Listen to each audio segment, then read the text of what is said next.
El misterio de Belicena Vilca. Libro segundo, la carta de Belicena Vilca. 36º día. A partir de los conceptos precedentes, inculcados a Felipe IV por los instructores dominicanis, se va delineando su futura estrategia. Ante todo, deberá restaurar la función regia. Para ello, procurará separar a la Iglesia del Estado. Y tal separación será fundamentada por precisos argumentos jurídicos del derecho romano.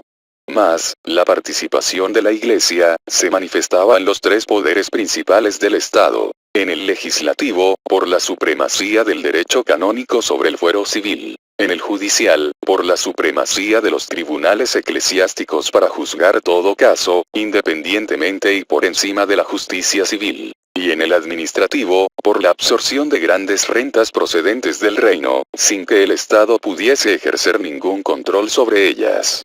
Las medidas que Felipe IV adoptará para cambiar este último punto, serán las que provocarán la reacción más violenta de la Iglesia Golem. Cuando Felipe IV accede al trono, la Iglesia era política y económicamente poderosa, y se hallaba imbricada en el Estado. Su padre, Felipe III, había comprometido al reino en una cruzada contra Aragón, que ya había costado una terrible derrota a las armas francesas.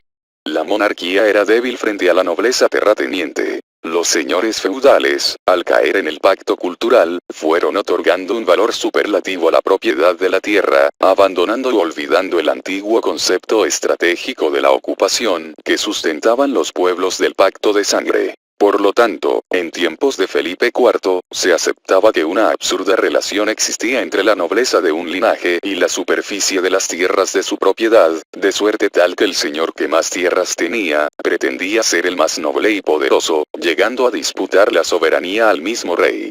Antes de Felipe Augusto, 1180-1223, por ejemplo, el duque de Guyena, el conde de Tolosa, o el duque de Normandía, poseían individualmente más tierras que la casa reinante de los Capetos.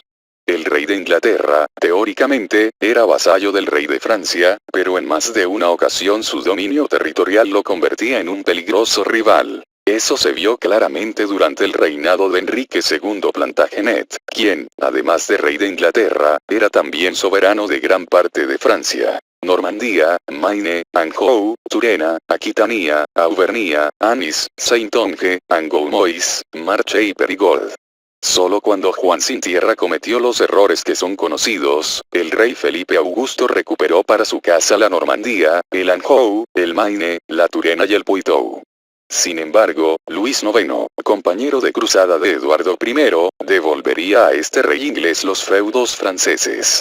Desde el desmembramiento del imperio de Carlomagno, y hasta Felipe III, pues, no existía nada parecido a la conciencia nacional en los reyes de Francia, sino una ambición de dominio territorial que apuntaba a respaldar el poder feudal. La nobleza era entonces puramente cultural, se fundaba en los títulos de propiedad y no en la sangre como correspondería a una auténtica aristocracia del espíritu. De manera que las expansiones territoriales de los antecesores de Felipe IV no tenían otro objetivo que la obtención de poder y prestigio en la sociedad feudal. De ningún modo esas posesiones hubiesen conducido a la unidad política de Francia, a la monarquía absoluta, a la administración centralizada y racional, y a la conciencia nacional. Tales resultados fueron obra exclusiva de la estrategia de Felipe IV. Pero una estrategia hiperbórea no es un mero conjunto de medidas, sino la estructura dinámica de una acción finalmente eficaz. La estrategia de Felipe IV se basaba en el siguiente concepto de la sabiduría hiperbórea. Si un pueblo se organiza de acuerdo al pacto de sangre, entonces la función regia exige el modo de vida estratégico. Vale decir, que el rey del pacto de sangre deberá conducir a su pueblo aplicando los principios estratégicos de la ocupación, del cerco, y de la muralla estratégica, complementados con el principio del cultivo mágico, o sea, con la herencia atlante blanca de la agricultura y la ganadería. A este concepto, del que ya hablé en el tercer día, hay que remitirse para comprender estructuralmente el cambio de la política francesa tras el advenimiento de Felipe el Hermoso. En términos prácticos, la estrategia que Felipe IV se proponía implementar consistía en la ejecución de los tres principios mencionados mediante tres hechos políticos correspondientes. Explicaré ahora, por orden, el modo como Felipe IV entendía tales principios, vinculados a la función regia, y luego mostraré cómo sus actos políticos respondían fielmente a la estrategia hiperbórea de los dominicanis. Primero, ocupación del espacio real. Este principio admite varios grados de comprensión. Obviamente, en el caso de la función regia, la ocupación ha de incluir esencialmente el territorio del reino. Mas ¿quiénes debían ocupar las tierras del reino? El rey de la sangre y la casa reinante, en nombre de la comunidad racial, es decir, del espíritu, que eso es un pueblo del pacto de sangre. Porque el rey es, según se dijo, la voz del pueblo, su voluntad individualizada. El rey debe ocupar el territorio del reino para que se concrete la soberanía popular. El sistema feudal patrimonial, producto del pacto cultural, atentaba contra la función regia pues mantenía al rey separado del pueblo. El pueblo medieval, en efecto, debía obediencia directa a los señores territoriales, y estos al rey. Y el rey solo podía dirigirse al pueblo a través de los señores feudales. Por eso Felipe IV sancionaría una ley que obligaba a todo el pueblo de Francia a jurar fidelidad directamente al rey, sin intermediarios de ninguna clase. Nada material puede interponerse entre el rey de la sangre y el pueblo. En síntesis, la ocupación del reino, por el rey, es la soberanía. Segundo, aplicar el principio del cerco en el espacio real ocupado. En el grado más superficial del significado, se refiere también al área territorial. El área propia debe aislarse estratégicamente del dominio enemigo por medio del principio del cerco. Esto supone, en todo caso, la definición de una frontera estatal. Pero este segundo paso estratégico, es el que concede realidad al concepto de nación. De acuerdo al pacto de sangre, un pueblo, de origen, sangre y raza común, organizado como Estado soberano, y ocupando y cercando las tierras de su reino, constituye una nación. Dentro del cerco está la nación. Fuera, el enemigo. Sin embargo, tal separación ideal puede ser alterada por diversos factores y no es sin lucha que se llega a concretar la aplicación del principio del cerco y a dar nacimiento a la nacionalidad. Puede ocurrir, como se verá enseguida, que el área del cerco exceda, en ciertos estratos del espacio real, al área territorial, e invada el espacio de otras naciones. Pero puede suceder, también, que el enemigo exterior penetre en el área estatal propia y amenace interiormente a la nación. Esto último no es difícil por la naturaleza cultural del enemigo, vale decir, procedente del pacto cultural. El enemigo exterior es también el enemigo interior porque el enemigo es uno, es el uno y sus representantes, es decir, el enemigo carece de nacionalidad o, más bien, es internacional. El enemigo desconoce el principio del cerco y no respeta fronteras de ninguna especie pues todo el mundo es para él su campus belli. Y en ese campo de guerra universal, donde intenta imponer su voluntad, están incluidas las naciones y los pueblos, las ciudades y los claustros, las culturas que dan sentido al hombre, y el fértil campo de su alma. Se comprende, entonces, que el principio del cerco es un concepto más extenso que lo sugerido a primera vista y que solo su exacta definición y aplicación permiten descubrir al enemigo. El principio se refiere, en verdad, a un cerco estratégico, cuya existencia depende solamente de la voluntad de quienes lo apliquen y sostengan. Por eso el cerco abarca múltiples campos, aparte del meramente territorial. Un área ocupada puede ser efectivamente cercada, pero tal área geográfica es nada más que la aplicación del principio del cerco. No es el cerco estratégico en sí. El cerco estratégico no describe jamás un área geográfica, ni siquiera geométrica, sino carismática. Esto se comprueba claramente en el caso de la nación. Los miembros de una nación admiten muchas fronteras nacionales además de las geográficas. Los límites territoriales de Babilonia quizá estuvieron señalados por los ríos Tigris y Éufrates, pero las fronteras del temor que inspiraba su ejército nacional se extendía a todo el mundo antiguo. Y el mismo principio puede emplearse para señalar cualquier otro aspecto de la cultura de una nación, el cual presentará siempre un área de influencia nacional diferente del espacio geográfico estatal. Pero, y esto es lo importante, solo los miembros de una nación saben dónde empiezan y terminan sus límites. Quienes son ajenos a ella podrán intuir las regiones en las que se manifiesta lo nacional, pero la definición precisa la conocen únicamente aquellos que pertenecen a la nación. Y esta percepción, que no es racional ni irracional, se dice que es carismática. La sabiduría hiperbórea afirma que el principio del cerco determina una forma y un contenido. A la forma, la denomina mística. Y al contenido, carisma. Los miembros de una nación, por otra parte, son sujetos estratégicos. Una nación, como producto de un cerco estratégico, determina su forma mística propia, la cual es percibida carismáticamente por los sujetos estratégicos que pertenecen a ella. Toda mística, la nacional o cualquier otra, es independiente del tiempo y del espacio físico. Su manifestación es puramente carismática.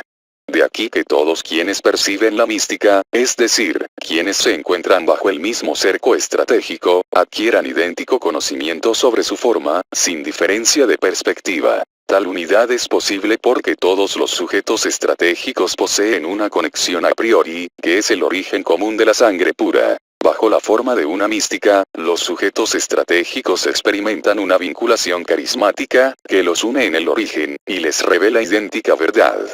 Se entiende así, el concepto de centralidad de la mística. Todo sujeto estratégico es el centro de la mística. Mas, como la percepción es carismática, no temporal ni espacial, es claro que el mismo centro está simultáneamente en todos los sujetos estratégicos.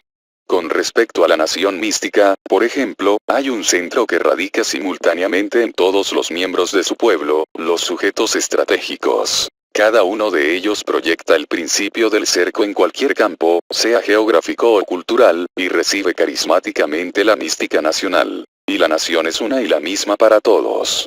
Y ahora se comprenderá mejor, Dr. Signagel, el carácter carismático de la función regia. De acuerdo con la sabiduría hiperbórea, si el centro de una mística nacional se corporiza en un hombre, este, sin ninguna duda, es el rey de la sangre pura, líder racial, jefe carismático, etc., de ese pueblo.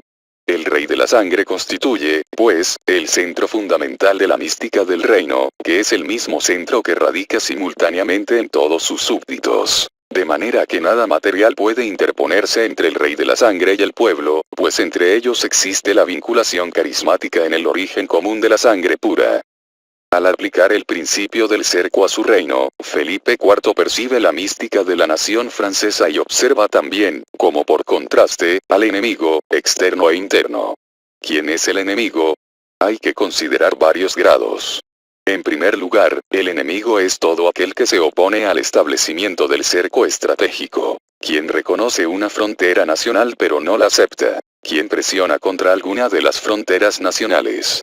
En este caso está, por ejemplo, otra nación, vecina o no, pero que ejerce el poder incuestionable de expandir su cerco nacional, basado en el derecho divino del espíritu a reinar sobre pueblos racialmente inferiores y a ocupar su territorio. La polémica la decidirá la guerra, el medio por el cual se determina inequívocamente qué nación posee la mejor estrategia hiperbórea y, por consiguiente, cuál es el pueblo de sangre más pura y quién es el rey de la sangre más espiritual. Pero este es un enemigo digno, puesto que reconoce la existencia de la nación adversaria, aunque no respeta los límites de su cerco. Con un enemigo tal, siempre es posible pactar un acuerdo de coexistencia nacional, que no significa, desde luego, la paz definitiva, ya que no es posible suspender el efecto carismático de la aristocracia de la sangre pura. Tanto en una como en otra nación, irán surgiendo líderes que intentarán dirimir la cuestión. La paz permanente no se concibe en la estrategia nacional de los pueblos del pacto de sangre, sino un concepto del todo diferente, conocido como mística nacional, y que se alcanzará por ambos pueblos al final de la guerra. El objetivo primero de la guerra nacional no es, así, la mera ocupación del territorio enemigo, ni la imposición de una cultura ajena, ni la aniquilación del pueblo enfrentado. Todos estos objetivos, puestos en primer término, obedecen a las desviaciones estratégicas introducidas por los sacerdotes del pacto cultural. El objetivo principal es la incorporación de la nación enemiga a la mística nacional propia, la vinculación carismática entre ambos pueblos y la coincidencia con el rey de la sangre, cualquiera sea este. Y si ello supone la destrucción de una casa real, la extinción de una voz del pueblo, la mística triunfante se manifestará, para todos los sujetos estratégicos en pugna, en otra voz del pueblo de carácter carismático superior, que los expresará a todos por igual. Pero, En segundo grado, hay que considerar al enemigo que no admite siquiera el derecho de existir a las naciones místicas. Con este enemigo no es posible conciliaciones de ninguna clase. Claro que él tampoco las solicita, puesto que jamás declara abiertamente la guerra, a la que dice repudiar, y prefiere operar secretamente, desde adentro del cerco estratégico. Se propone así corromper y destruir las bases carismáticas del estado místico y causar el debilitamiento y eventual supresión de los límites del cerco nacional, es decir, causar la deformación y desintegración de la forma mística.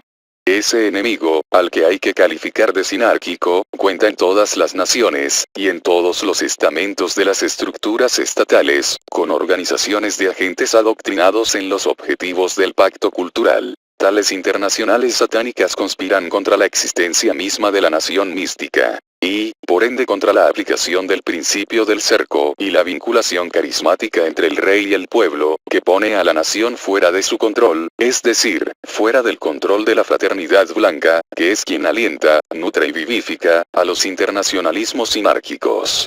Los planes de la fraternidad blanca, ya expliqué sobradamente, apuntan a establecer la sinarquía universal del pueblo elegido. Por eso aquellas internacionales, coincidían todas en sustentar los principios del pacto cultural, dirigidos arteramente a debilitar los fundamentos estratégicos hiperbóreos de los pueblos del pacto de sangre, para quitar base ética a la realidad de la aristocracia del espíritu, fundada sobre la herencia racial del símbolo del origen en los pueblos de sangre pura, afirmaban la igualdad de todos los hombres frente al Creador Jehová Satanás. Para demostrar que el cerco estratégico, y la nación definida por él, era solo una idea mezquina, elaborada por hombres mediocres, estrechos y egoístas, que jamás aceptarían el alto ideal del universalismo, empleaban al cristianismo como instrumento para igualar culturalmente a los pueblos, y los condicionaban para identificar el principio universal de poder con el Papa de Roma, quien indudablemente empuñaba la espada sacerdotal, que dominaba las espadas temporales de los reyes. El Papa era un verdadero soberano universal, que imperaba sobre los pueblos y naciones. Frente a su grandeza y poder, la obra de los reyes de la sangre habría de aparecer a los hombres dormidos evidentemente desprovista de carácter místico. Y la aristocracia del espíritu y la sangre, sería, para aquellos igualitaristas fanáticos, una creación artificial de la nobleza, un producto de los privilegios de la sociedad feudal.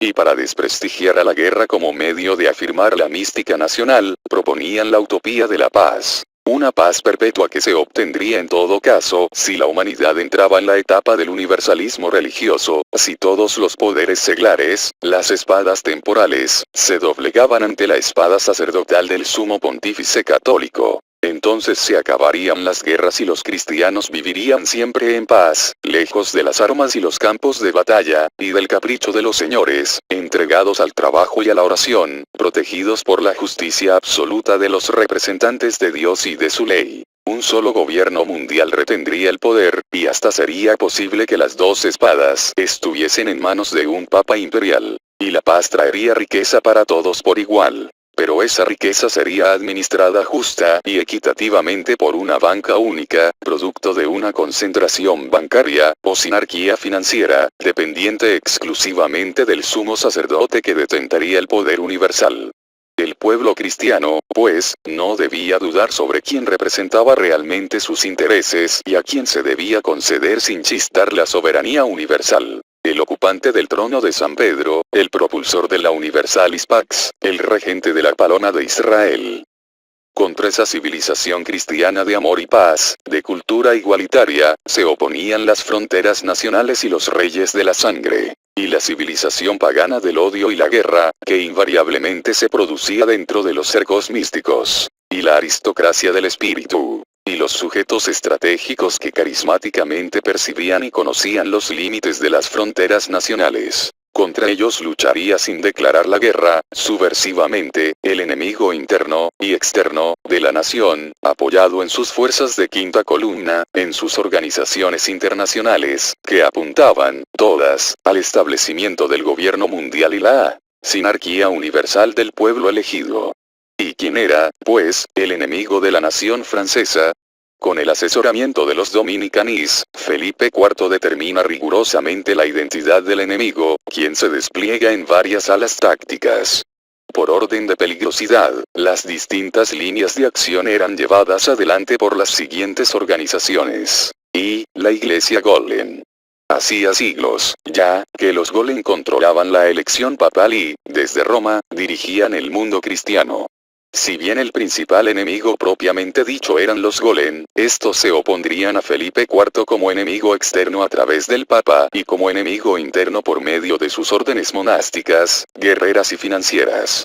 Y, las órdenes Golem benedictinas, la congregación de Cluny, la orden cisterciense, y la orden templaria, que empleaban el reino de Francia como base de operaciones.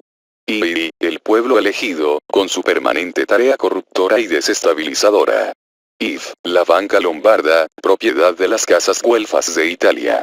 V, la casa real inglesa, controlada por los Golem anglosajones y propietaria de grandes feudos en el reino de Francia. V, ciertos señores feudales vasallos del rey de Francia, tales como el conde de Flandes, que traicionaban al rey en favor de la casa real inglesa, motivados por intereses comerciales y financieros, a los que no eran ajenos los numerosos y ricos miembros del pueblo elegido que infectaban las ciudades flamencas e inglesas, y por la influencia antifrancesa de los Golem anglosajones. Tercero, construir la muralla estratégica. Ocioso es aclarar que Felipe IV no llegó a cumplir el tercer objetivo del modo de vida estratégico, pues, si tal cosa hubiese ocurrido, la historia de la humanidad habría tomado un rumbo totalmente opuesto y nos encontraría hoy, nuevamente, en los momentos precedentes a la instauración del gobierno mundial y la sinarquía del pueblo elegido. La aplicación del principio del cerco, cumplida brillantemente por Felipe el Hermoso, le costó la vida a manos del enemigo interno, pero sirvió para señalar el fracaso total de los planes de la Fraternidad Blanca para esa época. Y los hombres de piedra y pontífices hiperbóreos, que dentro del Circulus Dominicanis aguardaban la ocasión de aplicar la sabiduría lítica para construir las murallas estratégicas, tuvieron que suspender el proyecto debido a la carencia de aptitudes iniciáticas de los reyes posteriores, que sumieron al reino, ya convertido en nación soberana, en múltiples dificultades, una sola de las cuales fue la Guerra de los 100 Años.